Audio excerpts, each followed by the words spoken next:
मैं Arjun Singh public inter college पट्टी मोड़ा कांठ में फिर से आपके लिए मात्रक एवं मापन पर जो उनकी गणनाएं हैं उनके बारे में आज हम डिस्कस करेंगे।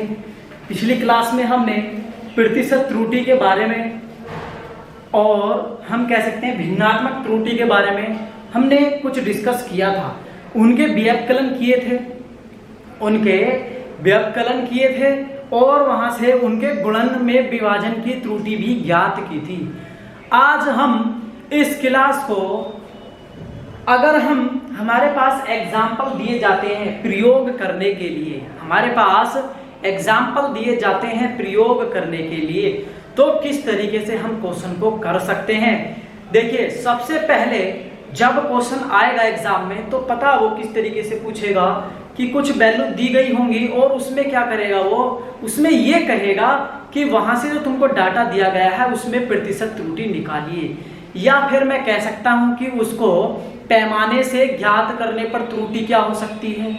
या फिर मैं कह सकता हूं कि अगर मैं देखिए मैं शुरू से समझाता हूं आपको।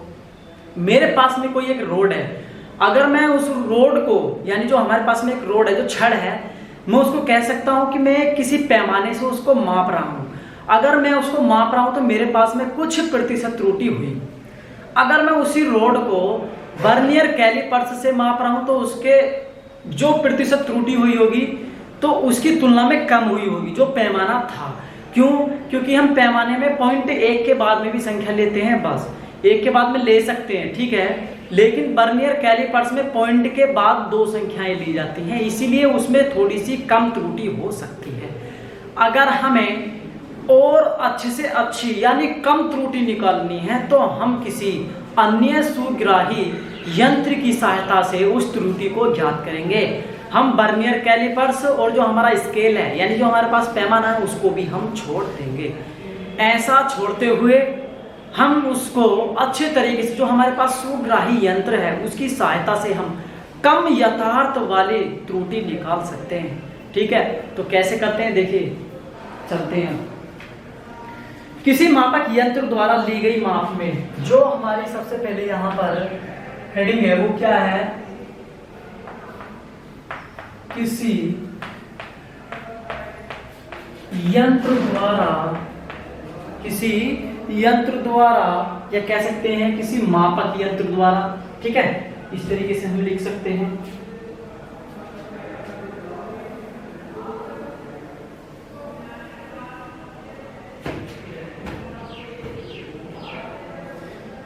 किसी मापक यंत्र द्वारा ली गई माप में अधिकतम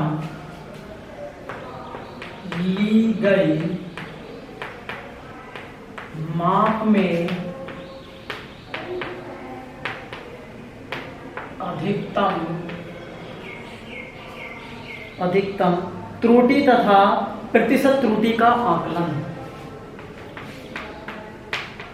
त्रुटि तथा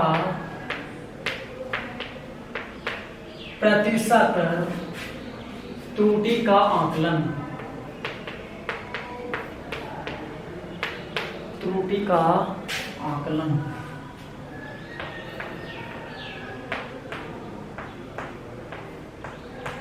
देखिए कैसे करते हैं।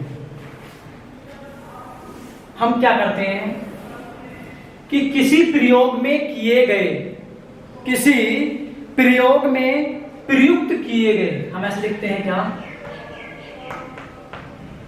किसी प्रयोग में प्रयुक्त किए गए प्रत्येक मापक यंत्र की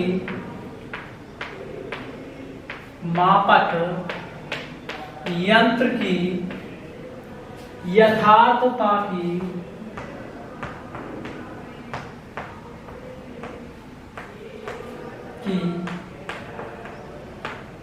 सीमा, प्रयुक्त किए गए प्रत्येक मापक यंत्र की यथार्थता की सीमा होती है। क्या होती है? सीमा होती है। इसे यंत्र की अल्पतम अंक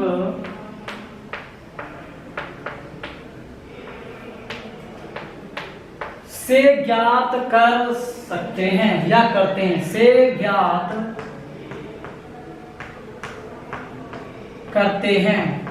ठीक है, क्या देखिए सबसे पहले मैंने क्या लिखा है यहाँ पर, किसी प्रयोग में प्रयुक्त किए गए प्रत्येक मापक यंत्र की यथार्थता की सीमा होती है। इससे क्या, इसे यंत्र की अल्पतम मानक से ज्ञात करते हैं। क्या है इसका मतलब, देखिए अगर हमको यथार्थता का मतलब होता है कम से कम और जो दी गई होती है, कम से कम और जो दी गई होती है। ठीक है, मैंने यहाँ पर क्या लिखा, अब मैं आपको फॉर एग्जाम्पल यानी एग्जाम्पल के तरीके से समझाता हूं कि क्या त्रुटि होगी। एग्जाम में क्या आएगा, ये लाइन लिखे है, किसी मापक यंत्र द्वारा ली गई मापक में अधिकतम त्रुटि तथा प्रतिशत त्रुटि ज्ञात कीजिए जबकि दिया है। अब जो मैं लिख रहा हूं ना उस पर ध्यान देना, ये आपको पेपर में लिखा हुआ मिलेगा जो मैं अब लिख रहा हूं। देखिए क्या है, माना कि मीटर पैमाने द्वारा,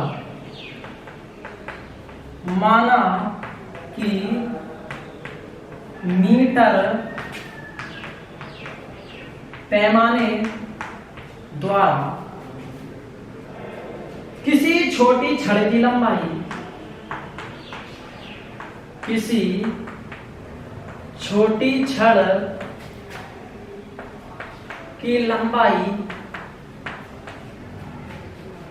2.5 सेंटीमीटर है, 2.5 सेंटीमीटर है। यदि छड़ की यथार्थ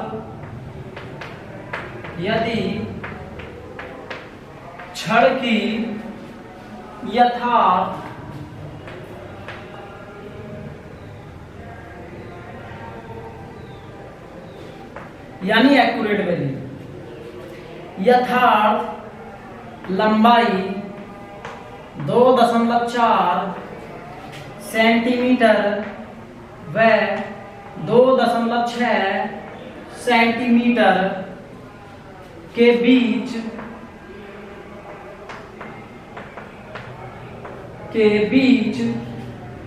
कोमा 2.5 सेंटीमीटर से कुछ कम अथवा कुछ अधिक है, सेंटीमीटर से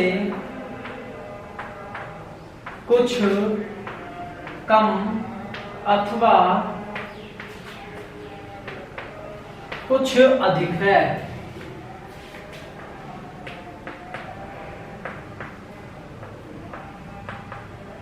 कुछ अधिक है, ठीक है। तब मीटर पैमाने से, तब मीटर पैमाने से 2.5 सेंटीमीटर ही पढ़ी जाएगी,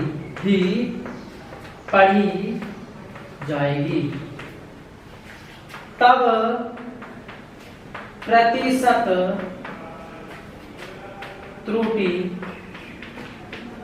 क्या होगी। ये लाइन दी गई है आपको और ये एग्जाम में दी जाएगी।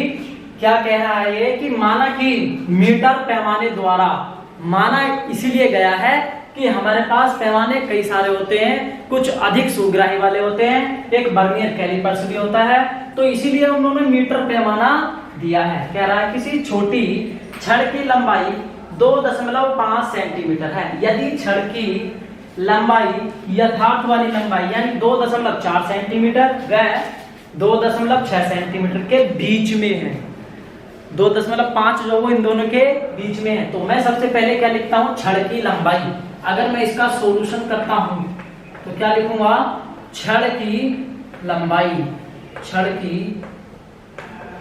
लंबाई क्या है, छड़ की लंबाई कितनी, L बराबर दे रखी है 2.5 सेंटीमीटर। क्या दे रखी है, 2.5 सेंटीमीटर। अब देखिएगा, अब हमने क्या किया, इनकी यथार्थ लंबाई यानी छड़ की यथार्थ लंबाई 2.4 से 2.5 और इससे कितनी 2.6। देखिए अगर मैं इनके अंतर की बात करता हूं तो पॉइंट 1 है, अगर मैं इन दोनों के अंतर की बात करता हूं तो भी पॉइंट 1 है। तो क्या करूंगा मैं यहां पर कि देखिए यहां पर क्या होगा, अधिकतम जो त्रुटि होगी यहां से क्या लिखूंगा मैं, अधिकतम त्रुटि वो कितनी हो जाएगी, डेल्टा एल बराबर 0.1 हो जाएगी। कितनी हो जाएगी, 0.1 हो जाएगी। क्यों, क्योंकि दोनों में बराबर त्रुटि है, क्योंकि हमने इन दोनों के बीच का मान जो है वो हमारी रोड की लंबाई है। ठीक है, उसको हमने आगे पीछे एक पॉइंट हटा दिया। क्यों, क्योंकि हम उसको जो हमारे पास पैमाना है, हम छड़ को भाई जब नापेंगे आगे से तो भूल बस एक पॉइंट जो हमारे पास है वो आगे से नाप लिया, हमारा ध्यान नहीं रहा। और या हो सकता है कि आगे से नाप लिया, चलो ठीक है, लेकिन बाद में जाके एक पॉइंट हमने छोड़ दिया तो वो हमारी भूल बस है। तो इसीलिए हम आगे पीछे के मान को लेकर के चलते हैं। तो अब मैं यहाँ पर कहूंगा कि अधिकतम क्या, यहाँ पर कहूंगा प्रतिशत त्रुटि। क्या, प्रतिशत त्रुटि। प्रतिशत त्रुटि क्या होनी चाहिए, जब प्रतिशत त्रुटि की बात चलती है तो डेल्टा एल अपॉन किसके, एल और इंटू किसके, 100 के। ये मैंने आपको पिछली क्लास में बहुत समझाया था।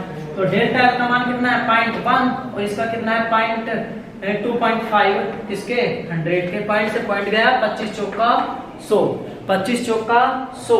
तो यहाँ से प्रतिशत त्रुटि कितनी आ गई, 4% आ गई। कितनी आ गई, 4% आ गई। अब आगे इसको उतारिएगा। अब मैं यहाँ पर क्या करता हूँ, वर्नियर कैलिपर्स की सहायता से इसको माप कर देखता हूँ। ठीक है, अभी आप इसको कीजिए, 1 मिनट में उतारने के लिए दे रहा हूँ, आप यहाँ से इसको कॉपी में लिखिएगा।